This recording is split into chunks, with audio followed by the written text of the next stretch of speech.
가끔 유튜브를 보면서 참 많은 자료들을 얻고 또 유익한 정보들을 얻고 때로는 유튜브를 틀어놓고 같이 찬양도 부르고 참 유튜브가 있어서 인터넷이 있어서 참 유익한 점이 많은 것 같아요. 근데 가끔 유튜브를 보다 보면 깜짝깜짝 놀랄 때가 있어요.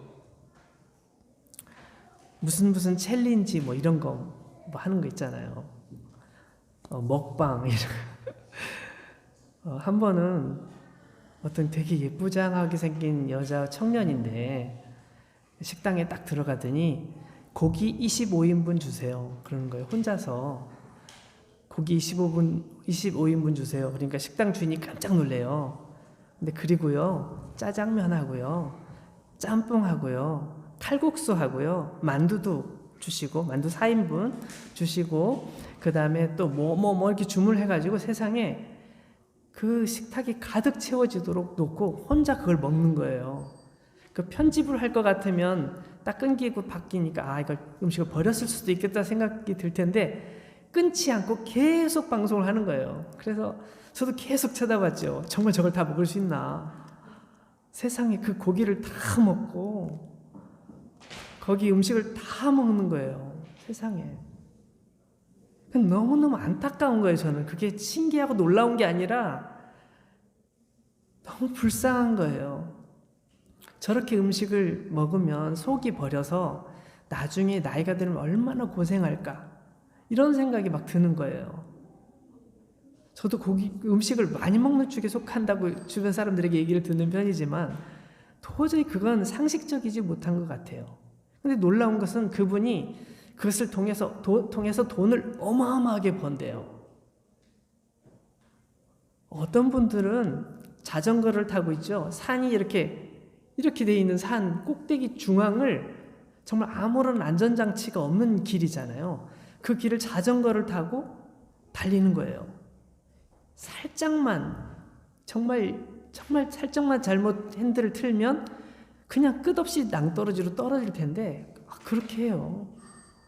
어떤 분은 아파트에서 자기 영상을 찍는다고 아파트에 나왔고 아무런 안전장치 없이 밖에서 사진을 찍다가 뉴스에 났어요. 큰일을 당했다고. 사람들이 밑에서 보고서 어떻게 하지만 도와줄 방법이 없는 거예요. 근데 그렇게 해서 조회수를 높이고 사람들에게 자기 자신을 알리고 싶고 유명해지고 싶고 뭔가 돈도 벌고 싶고 그런 꿈들이 있으니까 막 그런 것들을 하는 거죠. 어떤 분들은 거친 파도 앞에서 막 사진을 찍으면서 그런 사진을 막 그 인스타그램에 올리기도 하고 그러더라고요. 저는 정말 그런 것을 보면서 막 속이 오그라드는 것 같은 그들을 보면서 좀 부럽다는 생각보다는 정말 안타깝고 불쌍하고 정말 저들이 어떤 돈의 노예가 되어 있거나 사람들에게 자기 자신을 보여주는데 너무 익숙해 있는 것 아닐까.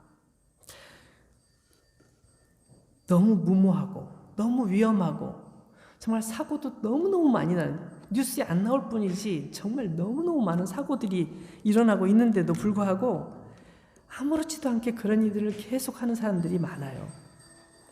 제가 어쩌다가 트위처인가요? 뭐 유튜브 방송 아프리카 TV인가 거기를 들어갔는데 어떤 크리스찬이에요. 남자분인데 얼굴을 하얗게 분을 칠하고 그 입술을 빨갛게 무슨 삐에로인가 뭐처럼 이렇게 칠하고 눈도 이상한 화장을 하고 일렉 기타를 들고서 찬양을 부르는 거예요. 찬양을 부르는데 자기식의 스타일로 아주 특별한 모습으로 부르는 거예요. 정말 도저히 볼 수가 없어요. 도대체 저분이 저렇게 찬양 부르는 이유가 뭘까? 조금 보다가 얼른 나와버렸어요. 요즘 젊은이들이 가지고 있는 생각들이 뭔지 모르겠어요. 모르겠어요. 다 그런 건 아니겠죠. 일부 사람들이 그러는 거겠죠. 그렇지만 얘기를 들어보니까 요즘 유튜브는 어린 초등학생들도 되게 많이 하고 돈을 많이 번대요. 그래서 그거를 하려는 사람들이 너무너무 많다는 거예요. 때로는 청년의 때 이런 것도 저런 것도 해볼 수 있어요. 해볼 수는 있는데 뭐든지 할 수 있을 것 같은 열정, 또 의욕, 그런 게 가득하다 보니까 불가능을 가능케 할 수 있다는 그런 생각들을 막 가지고 있는 것 같아요. 그래서 이 청년의 때, 자신감이 넘치는 이때에 그런 이상한 쪽에 그런 데 빠지지 않고 정말 인생을 근사하게 청년기를 보내는 것은 어떤 것이 있을까? 그런 생각을 좀 하게 됐습니다. 여러분, 꽃이 피는 것을 보면 요즘 꽃이 너무너무 예쁜 꽃이 많이 있는데, 어제 제가 어디를 다녀오다가 보니까 길가에 꽃이 폈는데 세상에 꽃이 정말 너무너무 조그만 꽃이에요. 근데 그 꽃이 융단처럼 쫙 펴 있는데 제가 그 앞을 지나가다 멈췄어요. 와, 정말 예쁘다. 정말 예쁘다. 정말 꽃이 너무너무 참 만발한 요즘 그 시절을 보내고 있는데요. 꽃을 보면 꽃이 처음에 필 때 꽃 봉오리가 딱 이렇게 맺히잖아요. 그러면 꽃 봉오리에 무슨 꽃인지도 모르는 봉오리가 하나 있었다가 그게 어느 순간에 탁 터지면서 꽃이 팍 피어나요. 그리고 그 꽃이 향기를 품으면서 사람들에게 행복함을 주죠. 꽃이 클 수도 있고 작을 수도 있어요. 꽃이 향기가 많이 날 수도 있고 향기가 거의 안 날 수도 있어요. 다양한 종류의 꽃들이 있죠. 너무 예뻐가지고 그 모습이 그대로 오랫동안 남았으면 좋겠다, 이런 생각이 드는데, 여러분, 그 꽃이 어느 시간이 지나면 시들시들해지다가 꽃이 다 져버리더라고요. 너무 예쁜데 이걸 그대로 유지하고 싶은데, 근데 유지되지 않고 어느 순간에 다 말라요. 그럼 물론 거기서 끝나는 건 아니죠. 거기에 씨앗이 맺혀요. 다음에 또 다른 예쁜 꽃을 피울 씨앗을 거기 만들고, 꽃은 시들어지고 꽃은 다 말라서 비틀어져서 사라지더라고요. 그럼 우리 인생에 있어서 청년기는 그 꽃이 활짝 폈을 때하고 똑같아요. 근데 그 꽃이 활짝 폈을 때가 영원히 있느냐? 그게 아니라 그런 모습이 사라져 버리는 시기가 오지요. 여러분, 우리 인생을 꽃으로 비유한다면 여기 계신 여러분 청년들은 꽃이 활짝 핀 그 시기를 지내고 있는 거예요. 나이가 좀 더 지나면 좀 신체적으로 좀 변화가 나타나죠.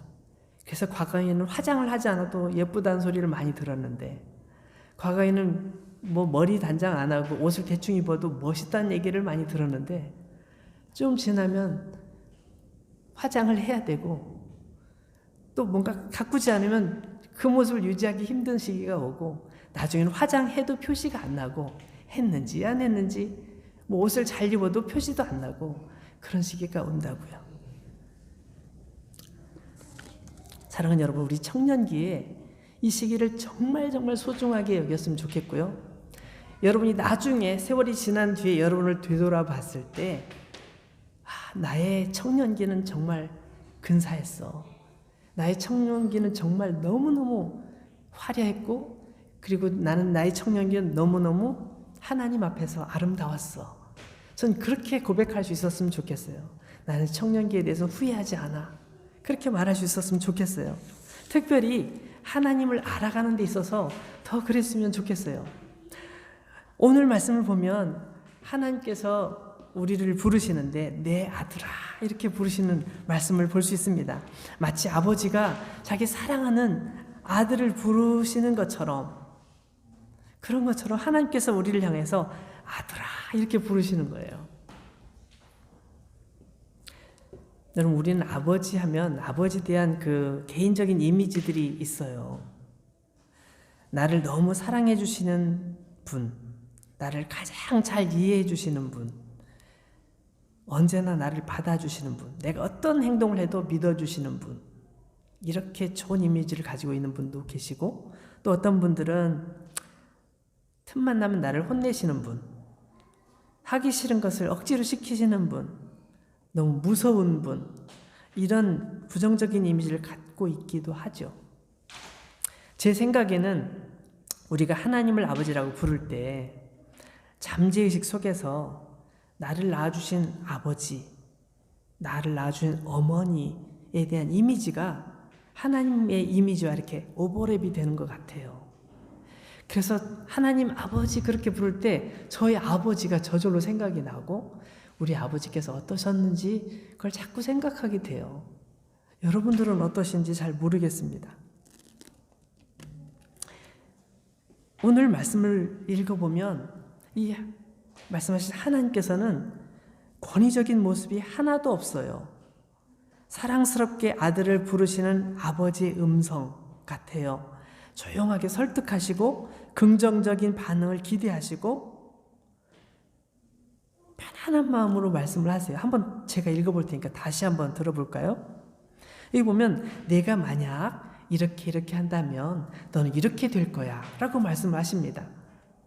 내 아들아, 네가 만일 나의 말을 받으며 나의 계명을 네게 간직하며 내 귀를 지혜에 기울이며 내 마음을 명철에 두며 지식을 불러 구하며 명철을 얻으려고 소리를 높이며 은을 구하는 것 같이 그것을 구하며 감추어진 보배를 찾는 것 같이 그것을 찾으면 여호와 경외하기를 깨달으며 하나님을 알게 될 것이다. 이렇게 쭉 뒤에 말씀이 나와 있어요. 하나님께서는 우리 스스로가 자유로운 결정을 통해서 하나님의 지혜를 알아가기를 원하시는 거죠. 우리에게 명령하실 수도 있지만 우리가 스스로 판단하고 결정할 수 있도록 내가 생각할 수 있는 기회를 주셔요. 우리를 로봇처럼 조정하셔서 전진, 후진, 앉아, 누워, 잠들어, 공부해, 밥 먹어, 씻어 뭐 이렇게 우리를 지시하시는 것이 아니라 우리가 스스로 생각하고 우리가 판단해서 결정해서 우리가 그렇게 살아갈 수 있도록 기회를 주시고 그런 방법으로 설득해 주시는 거예요. 우리에게 자유의지를 주셔서 우리를 창조하신 창조주 하나님을 찾아갈 수 있도록 우리 스스로 발견할 수 있도록 그 발견의 기쁨을 누릴 수 있도록 하시는 그런 내용이죠. 어떤 사람들은 하나님께서 왜 에덴 동산에 선악과를 만드셨을까요? 그거 안 만드셨으면 사람이 그걸 먹고 죄를 짓지도 않았을 거고 그럴 필요가 없었잖아요. 그런데 왜 하나님께서 하필이면 에덴 동산에 그 좋은 동산에 선악과를 만드셔서 그것을 먹고 사람이 범죄하게 하셨을까요? 인생의 불행이 거기서부터 시작됐다고 하는데 어째서 그러셨을까요? 이렇게 질문을 하는 분들이 있어요. 근데 사실은 그 질문이 틀렸어요. 하나님께서는 성경을 기록하실 때 그 기록하신 목적이 뭐냐면 하나님께서 모든 자유를 인간에게 주셔서 모든 자유를 누리면서 하나님과 교제하면서 친하게 행복하게 영원히 살도록 사람을 창조해 주셨는데 사람들이 왜 하나님을 떠나게 됐을까? 그 근본적인 원인은 무엇이었을까? 하나님께서 하신 말씀을 하나님께서 주신 자유를 잘못 사용함으로 인해서 하나님께서 모든 것을 허락해 주신 자유를 잘못 사용함으로 인해서 하나님을 떠나게 됐고 스스로 하나님을 버리게 됐던 그 슬픈 역사를 이렇게 에덴 동산 이야기로 우리에게 가르쳐주고 계신 거죠. 하나님께서는 우리가 스스로 기쁨으로 하나님 앞에 나아가기를 원하세요. 하나님과 함께 대화하기를 원하시고 하나님께서도 그런 사람과 더 깊이 교제하기를 원하시는 것이 하나님의 마음이죠. 우리가 하나님과 교제하면서 우리에게 자발적인 자유로운 결정을 통해서 하나님을 사랑하고 또 하나님의 지혜를 구하고 하나님의 지혜로 살아가기를 원하시는 거죠.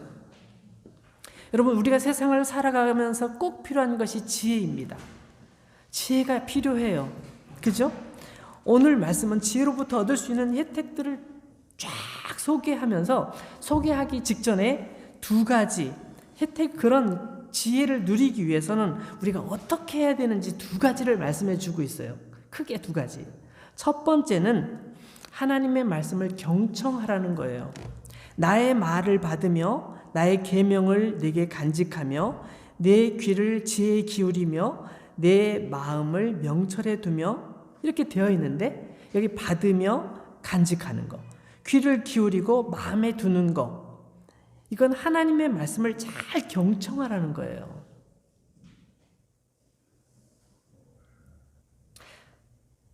가만히 듣고만 있어라? 약간 소극적인 것처럼 느껴질 수도 있지요. 근데 이는 주시는 지혜의 말씀을 듣고 그것이 어떤 의미인지를 생각하고 이게 왜 이 말씀을 하셨을까? 하나님께서는 왜 이 말씀을 하셨을까? 하나님께서는 왜 오늘 이 말씀을 내가 듣게 하셨을까? 하나님께서 왜 오늘 하필이면 오늘 이 시간에 이 말씀을 보게 하셨을까? 이 말씀이 왜 나에게 필요할까? 이걸 생각하는 거죠. 그리고 그 말씀이 그래 맞아 바로 그거야 라고 생각이 들 때는 그 말씀 마음속 깊이 묵상하는 거예요. 이게 무슨 뜻이지? 모르면 계속 생각하는 거죠. 이게 뭐지? 왜 이 말씀일까? 이 말씀이 무엇을 의미하지? 무엇을 의미하지? 계속 생각하는 거, 마음에 드는 거. 그것이 하나님의 말씀을 경청하는 거예요. 두 번째는 좀 더 적극적인 방법이죠. 간절히 찾고 구하라는 거죠. 수동적인 그런 태도만으로 만족하지 않고 더욱 능동적으로 적극적으로 대쉬하는 거예요. 지혜를 불러 구하고 소리를 높이며 은이나 보물을 찾듯이 샅샅이 찾는 노력을 기울여라 라고 말씀하고 있어요. 가만히 앉아서 주어지는 대로 이렇게 받아서 감사합니다. 이것도 좋지만 내가 찾는 거죠. 내가 찾아보는 거예요. 하나님께서 나에게 주신 것을 찾아보는 거죠. 어디 있을까? 그게 어디 있을까? 얼마 전에 그 5월 초 첫째 주에 우리 엄마 아빠들하고 우리 아이들이 밖에 나가서 보물찾기 하는 장면을 사진으로 보면서 전 어렸을 때 제가 보물찾기 하던 생각이 나더라고요. 보물찾기 할 때는 정말 종이 조각 하나를 딱 찾으면 거기에 딱 써 있잖아요. 오늘 크레파스 하나 뭐 이런 거.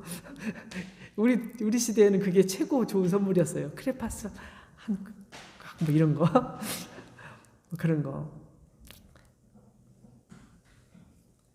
보물을 찾는 것처럼 숨겨진 뭔가를 찾는 것처럼 막 그 찾는 그런 열정들.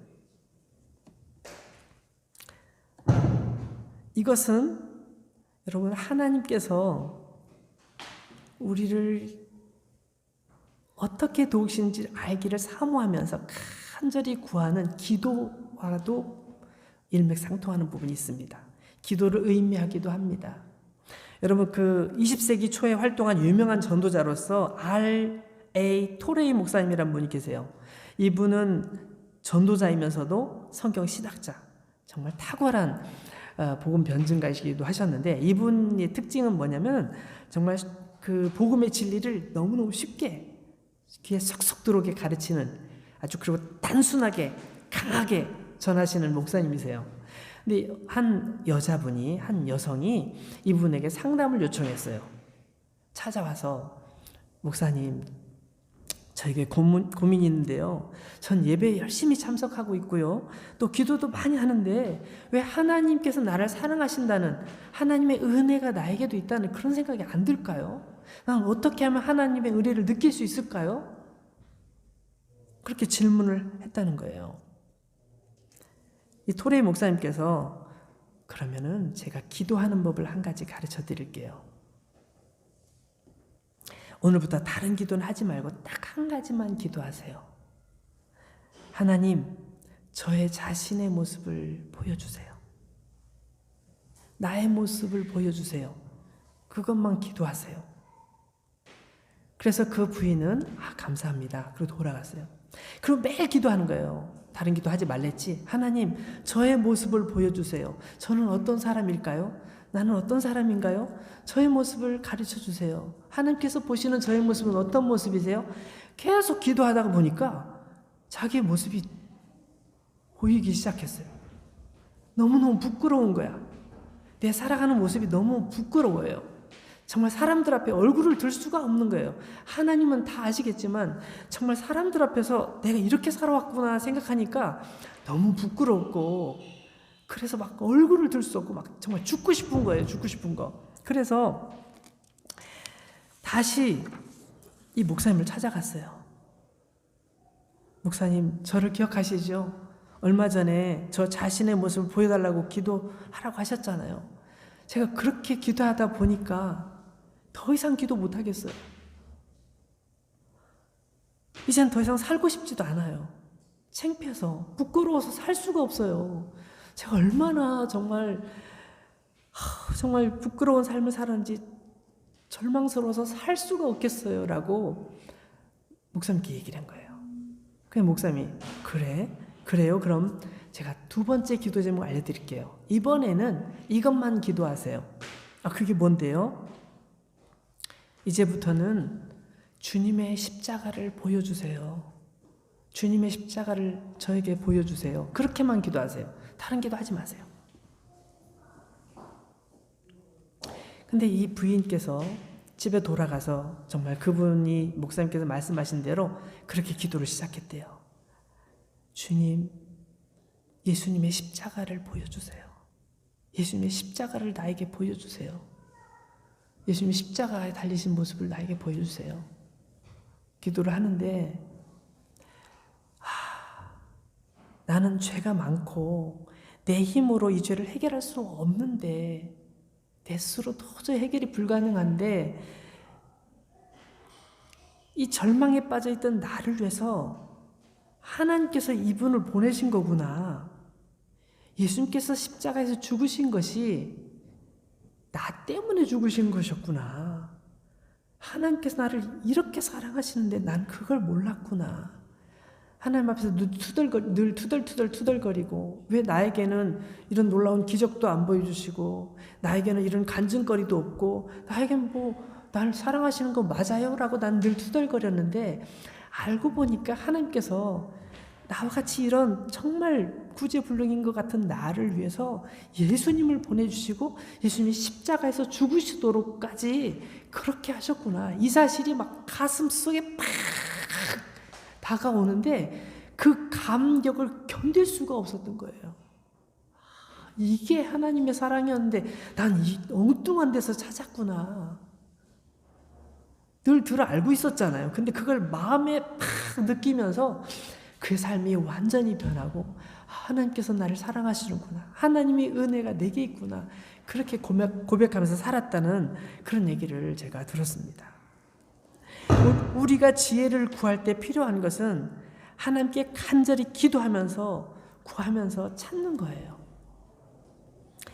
우리가 예수님께서 예화로 말씀하신 것 중에 그런 말씀이 있었어요. 어떤 사람이 어떤 진주를 파는 진주 가게 그 진주 장사꾼이 진주를 구하러 다니다 보니까 정말 좋은 진주를 발견한 거예요. 이건 정말 내 일생에 한번 만날까 말까한 그런 좋은 진주야. 근데 그 진주를 가지고 있는 사람도 그걸 알아요. 그래가지고 이거 그냥 못 팔아요. 이거 돈 많이 줘야 돼요. 그 부르는 금액이 어마어마한 거예요. 근데 이 진주 장사는 그걸 알아. 이게 얼마나 가치가 있는지. 그래요? 알았어. 내가 조금만 기다려. 다른 사람한테 절대 팔지 말고 조금만 기다려. 내가 그 진주 반드시 살 거니까 기다려요. 그리고 집에 와서 어떻게 해요? 자기 집을 다 팔아요. 자기 가지고 있는 거 다 팔아요. 모든 것을 다 팔아서 진주를 사죠. 예수님께서 그 말씀해 주셔요. 왜 그렇습니까?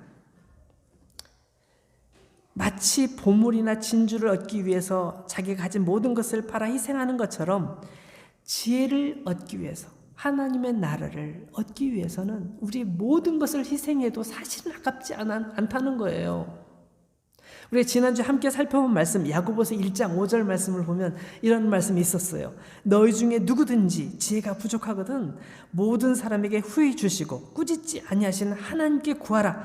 그리하면 주시리라.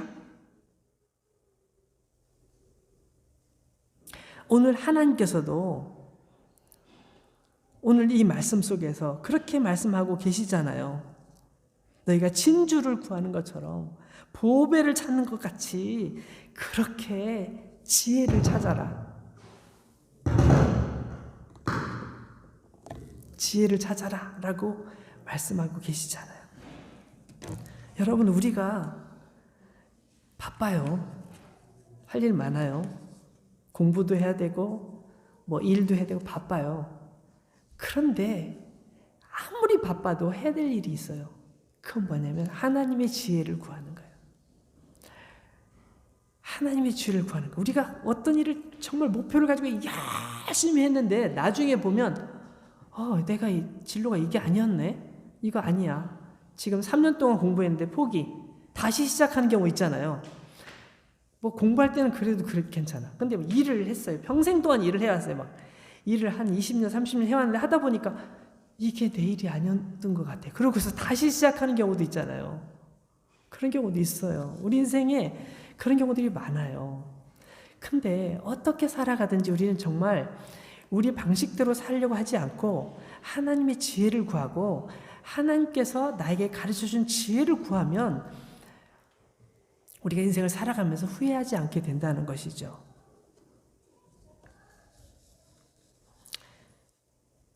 지혜를 구한 결과 얻게 되는 것을 여기 쭉 나와 있는데 제가 3가지만 간략하게 말씀드리고 오늘 말씀을 마치려고 해요.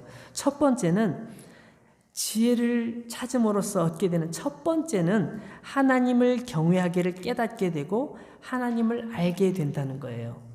한마디로 요약하면 하나님을 알게 된다는 거예요. 하나님께서 어떤 분이신지를 알게 된다는 거예요. 하나님? 나 교회 다니니까 하나님 알지. 성경 많이 읽고 있지. 이렇게 말하는 것이 아니라 정말 하나님과 나와의 관계 속에서 하나님 어떤 분인지를 알게 되는 거죠. 여러분 성경에서는 지혜를 하나님과 일치시켜요. 지혜는 곧 하나님이시다. 왜냐하면 지혜는 모두 하나님께로부터 나오기 때문에 지혜는 곧 하나님인 거예요. 좀 오해하기 쉬운 표현일 수도 있지만 지혜를 깨달으면 곧 하나님을 알게 되는 거죠. 하나님을 바로 알게 되는 거죠. 하나님을 아는 사람은 하나님에 대해서 올바른 태도를 가지게 돼요. 어떻게 해요? 하나님을 경외하게 돼요. 두렵고 떨림으로 그분을 섬기고 그분을 높여드리고 내 생의 최고의 분으로 알게 돼요. 그렇게 되면 하나님을 더 많이 알게 돼요. 그러면 다시 하나님을 더 섬기게 되죠. 하나님을 너무 사랑하게 되고 하나님 없이 못 살아라고 말할 수 있게 돼요. 그렇게 되면 또 하나님께 주시는 더 많은 지혜가 있어요. 계속 이게 순기능을 가지고 계속 반복되는 거죠. 두 번째는 하나님을 알고 경외하는 자는 이 세상에서 어떻게 살아야 하는지를 분명하게 깨닫게 된다는 거예요. 하나님께서 자신을 향해서 원하시는 것이 무엇인지, 어떠한 태도로 어떠한 삶을 살기를 원하시는지를 우리가 알게 돼요.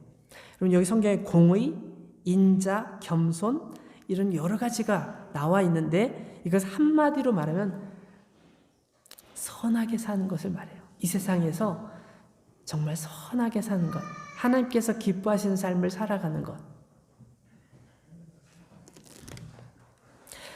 물론 이것은 누가 봐도 착해, 저 사람은 누가 봐도 착해 이런 선의 개념일 수도 있어요. 그렇지만 그것을 다 말하는 건 아니에요.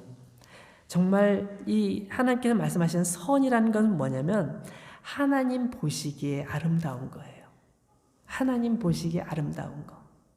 저 사람이 비록 허물이 많고 부족한 점이 많지만 나는 너를 사랑할 수밖에 없다. 난 너를 사랑할 수밖에 없어. 넌 내가 보기에 너무 선해. 너는 지난 과거에 죄가 많았지. 그렇지만 난 너를 사랑할 수밖에 없구나. 너는 선해. 난 너를 선하다고 인정하마. 하나님께서 인정하시는 삶을 살게 된다는 거예요. 마태복음 5장 16절 말씀에 보면 예수님께서 이런 말씀을 하셨어요. 이같이 너희 빛이 사람 앞에 비치게 하여 그들로 너희 착한 행실을 보고 하늘에 계신 너희 아버지께 영광을 돌리게 하라. 여러분을 바라보면서 사람들이 저분은 정말 존경할 수밖에 없어. 저분이 가진 것도 많지 않고 배운 것도 그렇게 많지 않지만 저분은 정말 하나님의 사람인 것이 확실해. 여러분 그런 얘기를 듣는 것이 정말 얼마나 우리에게는 자랑스러운 일일까요? 하나님 앞에서 선하게 산다는 것은 우리가 정말 하나님 앞에서 하나님께서 보시기에 선하게 산다는 것은 무엇을 의미하냐면 사람들에게도 그렇게 인정받을 수도 있지만 또 하나님의 눈앞에서 우리가 예수 그리스도의 은혜를 입은 사람으로서 예수 그리스도의 보혈로 우리가 죄 씻음을 받고 그 죄 씻음의 은혜를 누리면서 살아가는 사람인 거예요. 우리 속에 있는 기쁨을 아무도 뺏을 수 있는 사람이 없어요.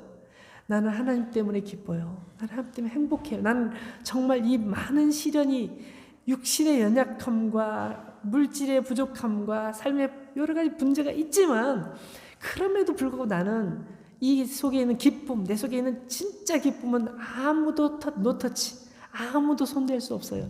전 그 기쁨으로 오늘 하루도 살아가고 있어요 라고 말할 수 있는 사람이 돼야 된다는 것이죠.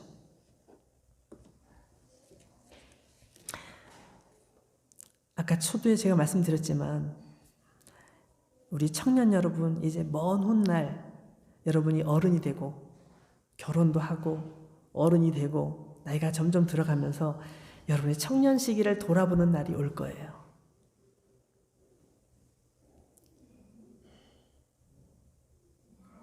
그때 여러분은 여러분을 바라보면서 어떤 생각을 하실 거예요? 어떤 생각을 하실 거예요? 그때는 기억하고 싶어. 쉽지 않아. 내 머릿속에 지웠으면 좋겠어. 여기 계신 어른들 중에 그런 생각 하시는 분들도 계실 수 있어요. 여러분, 그런 생각을 우리가 안 하려면 지금 우리가 하나님을 알아가고 하나님의 지혜를 구하고 그 지혜 가운데 하루하루를 살아가는 거예요. 나의 청년애라는 정말 화려했어. 정말 하나님 앞에서 내가 정말 최선을 다하는 삶을 살았지. 나는 부족했지만 하나님께서 채워주시더라고. 나는 연약했지만 하나님께서 나를 담대하게 하시더라고. 나는 실패를 거듭했지만 하나님께서 나를 붙들고 계시더라고. 내가 그래서 지금 여기까지 온 거야. 이렇게 말할 수 있는 사람이 진정한 인생의 승리자가 되는 것입니다. 젊은 청년 여러분, 그리고 마음속으로 여전히 청년이신 여러분, 우리 모두가 청년입니다. 우리 모두가 하나님 앞에서 하나님의 지혜를 사모하면서 하나님께 주신 지혜를 묵상하고 늘 생각하고 또 그것을 하나님의 지혜를 구하면서 살아가는 저와 여러분들이 되어야 될 줄로 믿습니다. 우리가 먼 훗날 이제 앞으로 먼 훗날 10년, 20년, 30년 지나고 우리가 세상을 이별할 때쯤 되었을 때 내 인생은 참으로 아름다웠어.